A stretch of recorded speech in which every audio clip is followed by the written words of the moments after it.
Hi again. In this video I'm gonna show you how I scan and edit my film photos. Let's get right into it. Yeah, I'm not one of those people who thinks that you shouldn't edit your film photos, or that if you do, you might as well use digital camera instead of expensive film. I think you can do whatever you like, whatever makes you happy. But you are still shooting film, so you should definitely start editing your photos already before even taking any, by choosing the right film. Different manufacturers have different color profiles, and shooting with different ISO and under and overexposing your photos will eventually determine the final outcome. Okay, so you finally got your negatives out from the lab, or you even might be so cool that you actually develop your own film. But one thing is a fact, make sure you have these nice short ready cut film strips. I hate it when sometimes I get these long curly unusable ones. Next step is to scan the film. I use Plustek film scanner that I stole from my dad, but it doesn't really matter what method you use. I've been thinking of switching to flatbed scanning myself. These film strip holders are pretty common with any film scanners. Unlike me, you should always wear those fancy white gloves when you try to align the film with the holder. And one super important step when scanning the film is to really get rid of all the dust. I use this hand dust blower, it does the trick just fine.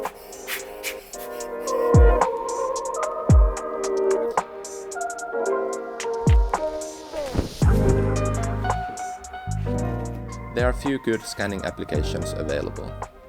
ViewScan is probably the most versatile one, but I use Silverfast since it came with the scanner with full license. And it looks something like this. First you make sure you are scanning a correct type of a film, in this case a negative.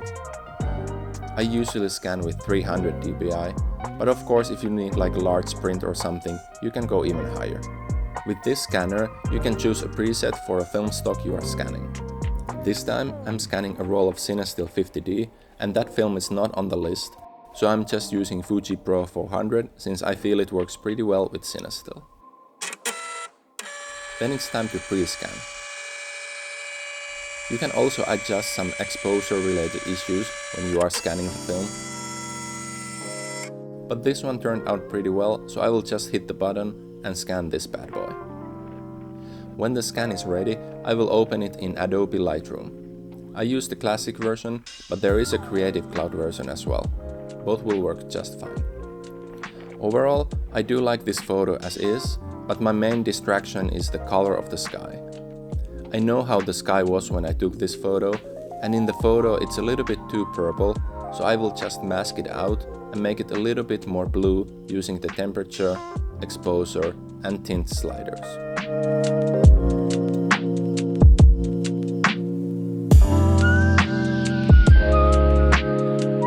I also lowered the overall contrast a little bit. Then what I usually do is that I will crop the photo into 4:5. I just think it's a better looking crop.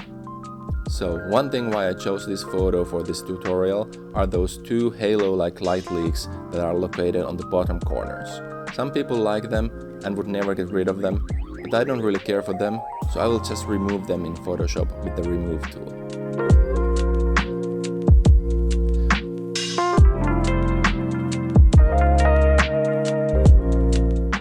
While I'm here, I might as well remove some dust particles from the photo using the same tool. Even though I used the dust blower on this, there is still always some particles left. I don't always remove them, but today just for a show I will. I will also remove this scratch that is on the film. I'm not 100% sure what causes these horizontal scratches, but I guess they are just part of film photography.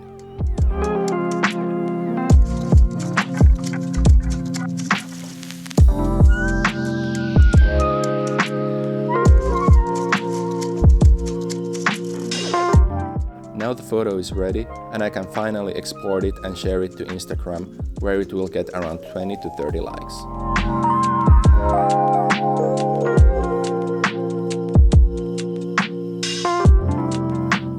Here's the photo hot from the scanner without any edits. And here it is as I like it to be. Nothing major, but a still satisfying edit. I hope you got something out of this, and let me know, do you edit your film photos, and if not, why? See you next time.